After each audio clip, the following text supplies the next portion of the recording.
अस्सलाम वालेकुम नाजरीन, आज 26 जून 2021 है और आज के इस वीडियो में दो अहम ख़बरों का अहाता करने की कोशिश करेंगे। नाजरीन, मौलाना फजलुर रहमान साहब 22 जून को कराची का उनका दौरा शेड्यूल था और उन्होंने तकरीबन 3 से 4 रोज़ कराची में क़याम करना था, यानी कि 22 जून से लेके 26 जून तक उनकी कराची में सियासी मसरूफियात थी। और यकीनन जब उनके शेड्यूल पे अगर नज़र दौड़ाई जाए तो उनकी सियासी मसरूफियात जो है वो काफ़ी ज़्यादा थी इन 3-4 दिनों में। एक तो मौलाना फजलुर रहमान साहब ने वर्कर्स कन्वेंशन से ख़िताब करना था, इसके अलावा जो मुख्तलिफ़ बिज़नेस कम्यूनिटीज़ हैं उन्हें भी इंगेज करना था। डेफिनेटली जो एक एहतजाज का वो प्लान मुरतब कर रहे हैं PDM के ज़ेरे एहतमाम, तो उस हवाले से उन्होंने बिज़नेस कम्युनिटी को भी एतमाद में लेना था। इसके अलावा जो कराची भर में उनके तंजीमी ओहदेदारान हैं उनसे भी मुलाकात करनी थी और चंद दीगर मसरूफियात भी उनकी शेड्यूल में शामिल रही हैं।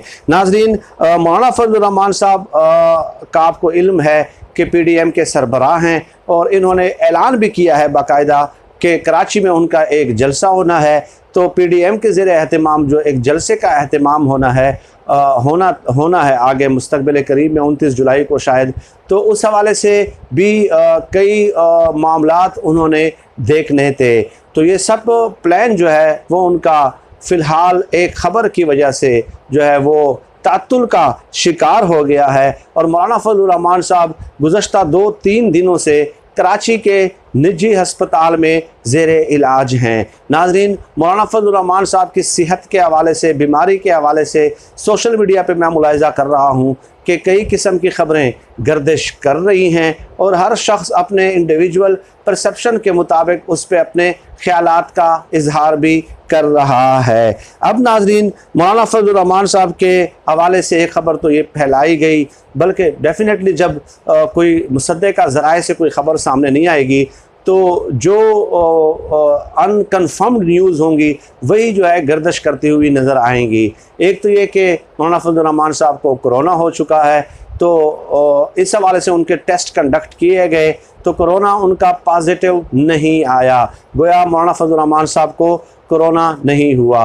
अब नाज़रीन, जो ख़बर आई है वो ये है कि मौलाना फजलुर रहमान साहब को इन्फेक्शन है मसाने का और सीवियर नोयत का उनको इन्फेक्शन है और इसके अलावा उन्हें बुखार है। लेकिन अब जो अस्पताल के ज़राए हैं, जो मुख्तलिफ़ ज़राए से हमने ख़बरें कन्फर्म की हैं, वो ये हैं कि उनका बुखार तकरीबन ख़त्म हो चुका है और आज या कल किसी भी वक्त उन्हें डिस्चार्ज किया जा सकता है। तो जो चेम गोइयाँ थी और मुख्तलिफ़ किस्म की अफवाहें गर्दिश कर रही थी मौलाना फजलुर रहमान साहब की बीमारी के हवाले से, तो ये बताना मैंने ज़रूरी समझा। डेफिनेटली हज़ारों इख्तिलाफ़ात हों किसी भी सियासी जमात के साथ, मैं हमेशा ऐसे मौक़े पे जो है ना सियासी मुखालिफिन हों जो भी हों उनकी सेहत के लिए हमेशा दुआ गो रहता हूँ और कोई भी इस किस्म की ख़बर पे मैं यकीन नहीं रखता जो गैर मुसद्दक़ा हो, क्योंकि वो एक सियासी पार्टी के सरबराह हैं और उनके हज़ारों लाखों चाहने वाले हैं। तो उनकी खिदमत में भी मैं ये ख़बर पेश करना ज़रूरी समझता हूँ। नाजरीन, ये तो एक ख़बर थी। मुख्तलिफ़ सियासी शख्सियात की जानिब से उनकी जो है ना उनसे इजहार ताज़ियत किया जा रहा है, उनका हाल अहवाल पूछा जा रहा है, उनकी खैरियत दरियाफ़्त की जा रही है मुख्तलिफ़ सियासी और समाजी हलकों की जानिब से, और मैं भी उनकी जल्द अज जल्द सेहत याबी के लिए दिल से, तहे दिल से दुआ गो हूँ। एक तो नाजरीन ये ख़बर हो गई।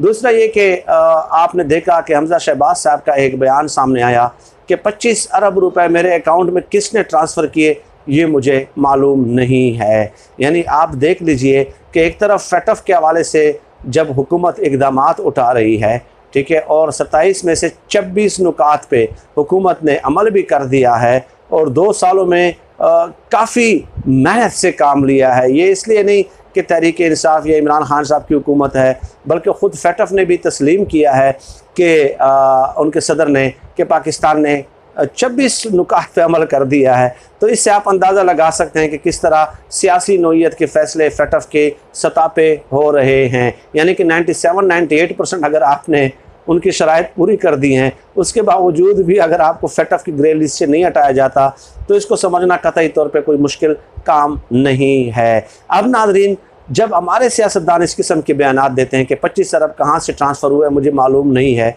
तो ये बज़ात ख़ुद इस किस्म के बैनुल अक़वामी इदारों को दावत देने के मुतरादिफ है। यानी इस कदर गैर ज़िम्मेदाराना बयान, यार 25 अरब रुपए आपको ट्रांसफ़र हो गए और आपको ये इल्म भी नहीं है कि किसने आपको भेजे हैं। तो हो सकता है, कल एक ट्वीट भी किया था मखदूम शहाबुद्दीन साहब ने कि हमजा शहबाज साहब आप बोल रहे हैं ये 25 अरब रुपए मैंने गलती से आपको ट्रांसफ़र किए हैं, ठीक है, मैंने गलती से ट्रांसफ़र किए हैं, आप बराए मेहरबानी ये पैसे मुझे लौटा दें। तो डेफिनेटली इस किस्म के तंज़िया और गैर ज़िम्मेदाराना जो बयान होते हैं हमजा शहबाज की जानिब से, उनका तो यही जवाब बनता है। अब उनके इन बचगाना बयानात का और क्या जवाब दिया जा सकता है?